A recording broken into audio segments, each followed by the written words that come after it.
মানুষ দেখলে আমার মনে একটা আনন্দ আসে। এই আনন্দেই আমি গাছ কাটি শীতকাল। পায়েস রান্না করা হয়, তারপরে আমরা অনেকে আসি খাই এই জায়গায়। অনেক সময় দেখা গেল যে আসিয়া গাছ থেকে নিচে নামিয়ে রস খাই, আরো অনেকজন আসে। আমি ডাক্তার মোহাম্মদ জিন্না মন্ডল জিম। এখানে অনেক দূর দূরান্ত থেকে মানুষ আসে রস সংগ্রহ করার জন্য। আমি গত পরশু দিনই এখান থেকে রস নিয়ে গিয়ে পায়েস খেয়েছি, অনেক সুস্বাদু। পেলে মন শান্তি, আমারও মন শান্তি। এটা আমার একটা আনন্দ। তখন আমার একটা মনে একটা ফুর্তি ধরে। হ্যাঁ, তখন মনটা কয় যে না, আমি এই ব্যবসাটা করতেছি। সকালবেলা ফজরের আজান যখন হয় তখন আমি ঘুম থেকে উঠি বিরাস মেরাস করিয়ে তারপরে গাছে উঠাম। তখন থেকে রস নামা পরে 6টা পর্যন্ত রস নামাই যাবে।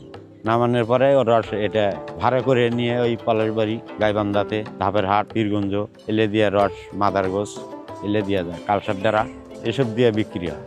মানুষের যেন ক্ষয়ক্ষতি না হয় এটার জন্যে আমি বানা বর্তমান গাছে গাছে দিদি, কোনো পাখি করতে দিই। আমার জীবনও যেরকম মানুষের জীবনটাও আমি ওই রকমই মনে করি। বলে না, গাইবান্ধার প্রশাসনও আসছিল, সে বলছে যে না ঠিক আছে, শালম ভাই এইভাবেই করি খাতিছে।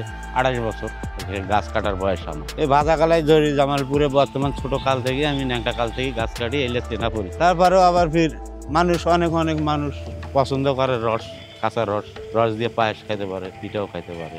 এই ক্ষেত্রে আমি ওই গাছে বানা দিতেছি। বানা দিলে পারে বাদুর আসতে পারবো না। রস বেশি 80 টাকা লিটার বর্তমান। এই সিজনটা বর্তমান 2 থেকে 2.5-3 লক্ষ টাকা আমার কামাই হবে। এই গাছগুলো 40-42টা গাছে 2 থেকে 2.5 লক্ষ টাকা আমি কামাই করতে পারবো এই সিজনটা। পরিবার তো দূরে বাড়িতে থুয়ে আসা লাগে, আসে এখানে থাকি আমি এখানে। এই টাকার বর্তমান স্থানীয়রা উপকার করে, দেখশন করে আমার। বর্তমান আমার কষ্ট হয় না এখানে, বাড়ির চাও আমি সুখে থাকি। এটা বর্তমান 4টার থেকে শুরু হয়, 3টার থেকে শুরু হয়, 5টা পর্যন্ত গাছ কাটা চলে। আবার ভোর 6টার সময় রস নামার লাগবে না, বাড়তি কোনো অবদান নেই, খালি রসে চলবে। না হলেও কমপক্ষে একটা করে গাছের না হলেও 300 লিটার মাল পর্যন্ত নেই। এখন তো বাবা ভয় করলে তো আর লাভ হবে না, ভয় তো লাগবেই। গাছ জিনিস 2000 সব কিছু উড়ানি জিনিস থাকে, গাছে থাকে, একটু সাবধানে উঠতে হয়। হ্যাঁ, প্রতিদিন পরিষ্কার করে রোদে দিতে হয়, রোদে দিয়ে শুকিয়ে তারপরে গাছে তোলা লাগে। এটা বিকালবেলা 4টার দিকে গাছে ওঠে। এটা ধরেন 4টার দিকে উঠবো গাছে, ভোর 6টায় রস নামবে, 6টার দিকে রস নামিয়ে দেবো। রসের চাহিদা আছে, রস আমি দিতে পারতেছি না, এরকম অবস্থা বাজে গেছে।